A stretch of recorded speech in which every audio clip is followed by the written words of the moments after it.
Hi everyone, welcome back to another episode of Banking and Crypto Guide. In today's video, I'm going to show you how to download blockchain on your PC.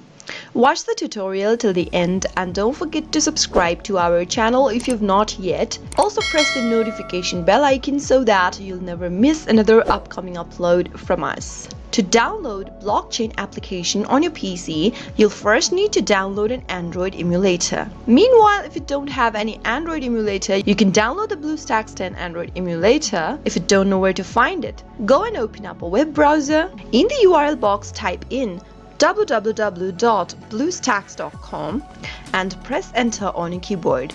From the official site of blockchain, download your BlueStacks emulator by clicking on one of these options over here, and once you've completed the download, you can simply find it on your desktop. Give it a double click in order to open it up. To log into your Android emulator, you must have your Google account with you, so make sure to type in your Google account's credential if you are using it for the first time. Once you launch, open your BlueStacks 10.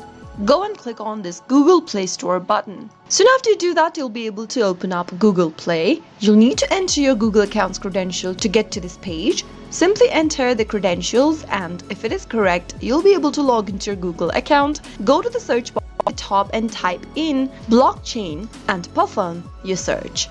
Once you find the application that says blockchain.com wallet by BTC, click the install button in green. Now, all you need to do is wait until the application gets downloaded on your PC, which is a quick process depending upon your internet speed. Make sure to use a stable internet connection while downloading the application. Once the application is downloaded and installed and it is ready for use, you'll be able to see an open button. Give it a click to launch the app open, and that's how you can easily download blockchain application on your PC.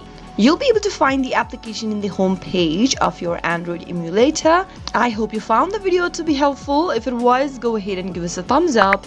I'll be back soon with more videos like this. Thank you for watching.